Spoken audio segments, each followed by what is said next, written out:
For 15 years, Katy Perry's public image ran on a simple formula: chart-topping records, sold-out stadiums, and a carefully managed presence that rarely wobbled.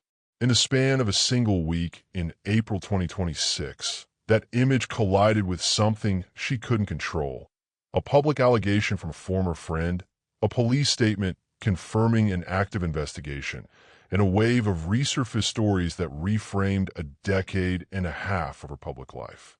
This is not a story about guilt or innocence. No charges have been filed. What follows is what has actually been reported, by whom, and what it does and doesn't mean. The chain of events began on Sunday, April 12th, 2026, and it started somewhere unexpected: a reaction to Justin Bieber's Coachella set. Bieber had just played his first ever Coachella weekend, weaving in old footage of himself as a teenager. Katy Perry posted a light-hearted jab on her own account, joking about Bieber needing YouTube Premium to skip the ads on his own old clips. The entertainment outlet Complex picked up the exchange and posted about it on Threads. It was in the replies to that post that Ruby Rose, the actor known for Orange is the New Black and Batwoman, wrote that Katy Perry had sexually assaulted her at a nightclub called Spice Market in Melbourne, adding a dismissive line about not caring what Perry thought. The post came without warning, attached to a conversation that had nothing to do with any of this. Rose followed it with additional posts describing the alleged incident in graphic detail, including a claim that she vomited afterward. She said she was in her early 20s at the time and is now 40, and that it had taken her close to 2 decades to say anything publicly. In days, Rose said she had decided to go further than a social media post. She wrote that she would be filing a formal report with police, something she said she hadn't initially planned to do. On April 15th, Victoria Police confirmed that detectives from the Melbourne Sexual Offences and Child Abuse Investigation Team, known by the acronym SAUCIT, were looking into a historical sexual assault reported to have occurred in Melbourne in 2010 at a licensed venue in the city's central business district. The statement did not name either Perry or Rose, citing the ongoing nature of the investigation. A Victoria police sergeant, speaking to NBC News, said she could not discuss specifics due to privacy protocols, but confirmed the investigation was real and that SAUCIT was the unit handling it. SAUCIT is a specialized division within Victoria Police built specifically to investigate sexual offense cases, and its detectives undergo dedicated training in this area of investigation before joining. That's a relevant detail mainly because it tells you the case is being handled by investigators who specialize in exactly this kind of allegation, not because it says anything about the outcome. As of this writing, Victoria Police have been explicit. No formal charges have been filed against anyone. One legal detail matters here. Victoria has no statute of limitations on sexual offenses, meaning that, in principle, an allegation from 2010 can still be investigated and, if evidence supports it, charged today. That's a structural fact about how Australian law works, not a comment on the strength of this particular case. In her posts, Rose described a specific sequence of events at Spice Market: that she had been lying on a friend's lap to avoid Perry, that Perry approached her, and that what followed left her vomiting. She said she has photographs from that night and that the incident was witnessed by multiple people, though she has not made those photos public. She also directly challenged Perry to sue her, saying she wouldn't because, in Rose's telling, the event was real, documented, and witnessed. Rose also addressed why she hadn't said anything for 16 years. She wrote that Perry had later written letters of recommendation that helped her secure a U.S. visa, and that she'd kept quiet in part because of that assistance, turning what happened into what she called a funny drunk story instead. She said that delay reflects how trauma affects people over time, a point that lines up with broader research on disclosure. Multiple studies on survivors of sexual misconduct have found that a majority do not come forward within years of an incident, and that delayed disclosure, sometimes by decades, is common rather than unusual. Perry has not addressed the allegation personally. All public statements have come through a representative. The first response, issued within about 48 hours of Rose's initial post, was blunt. The allegations were called categorically false and dangerous, reckless lies. The statement added that Rose has a well-documented history of making serious public allegations on social media against various individuals, claims that the statement said had repeatedly been denied by those named. Is worth noting for what it's doing rhetorically, even without drawing conclusions from it.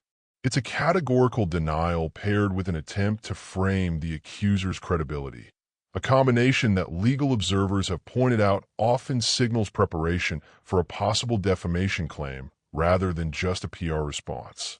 Whether that happens is unknown. As of now, no lawsuit has been confirmed by any major outlet, despite some unverified social media claims to the contrary. One day after that statement, Perry posted the cover art of her 2013 song, By the Grace of God, to her Instagram story, captioned only, "I love you," without further comment. Fans speculated about what it meant. A message to fans, a reference to a lyric about truth, a general statement unrelated to the allegations. Perry's team has not clarified its meaning. It should be treated as ambiguous rather than as evidence of anything. If this dispute ever becomes a formal legal fight over defamation, the location matters. Australian defamation law places the burden of proof on the person being sued to show that a disputed statement is true, which is the reverse of the standard in the United States, where public figures generally have to prove actual malice on the part of the person who made a statement. That difference is part of why a number of public figures, including other celebrities in unrelated cases, have pursued defamation claims in Australian courts rather than American ones. None of this indicates whether Perry will file a suit.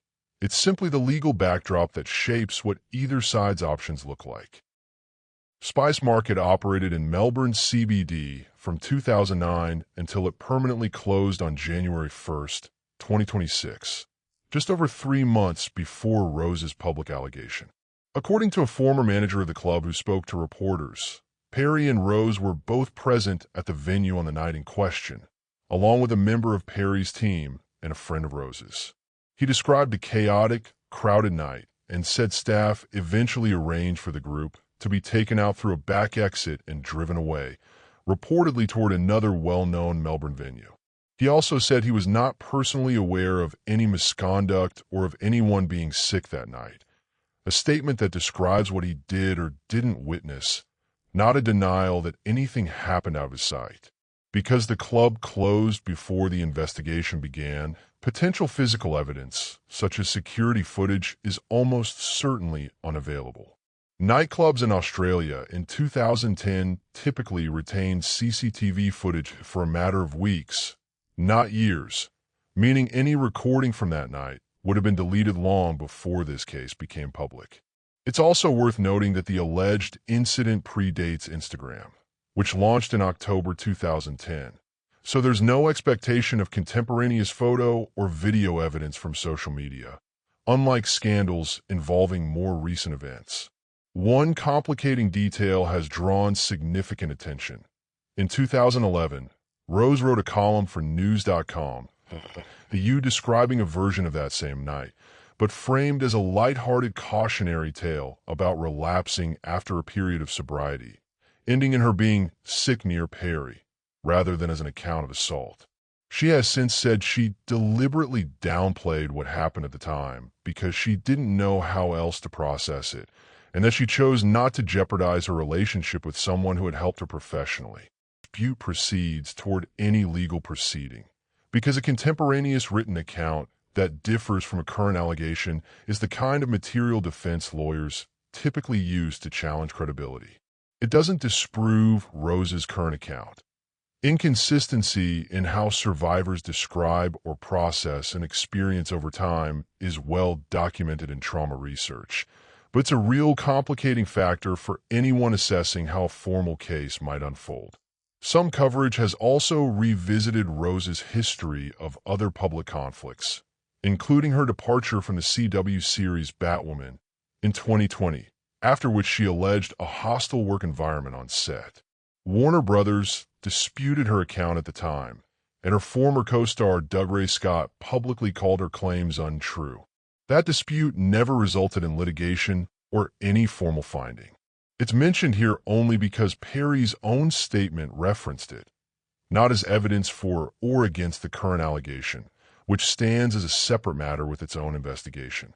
Rose's is not the first public account describing uncomfortable or unwanted physical contact involving Perry, though none of the earlier instances led to a criminal investigation. In 2014, actor Anna Kendrick described an encounter with Perry at an awards event as aggressive during an appearance on Conan O'Brien's show, a story that was treated as a lighthearted anecdote at the time. In 2019, Josh Kloss, who appeared opposite Perry in her Teenage Dream music video, posted and later deleted a detailed account alleging Perry exposed him in front of a group at a party. Friends of Perry publicly disputed his account. Also in 2019, Georgian Russian television host Tina Kandelaki alleged unwanted touching by Perry at a private event.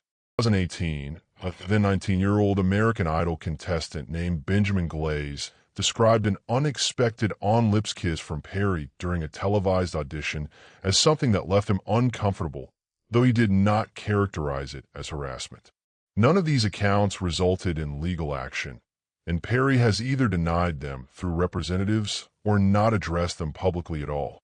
They are relevant context for understanding why Rose's allegation triggered such a fast and intense public reaction, but they are separate and proven claims, not corroborating evidence for what is currently under police investigation.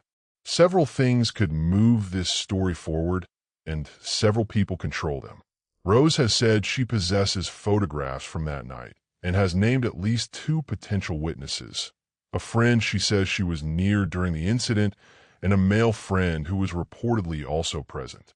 Whether those materials or witnesses are shared with investigators or ever made public will likely shape how the case develops.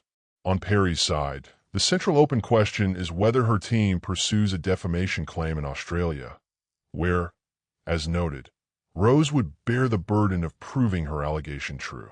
No such filing has been confirmed by any credible outlet as of this writing. A widely circulated social media claim about a specific lawsuit and dollar figure appears to be unverified and should be treated skeptically. The next major card. Whether Saucett ultimately refers a brief of evidence to Victoria's Office of Public Prosecutions, which, not the police, makes the final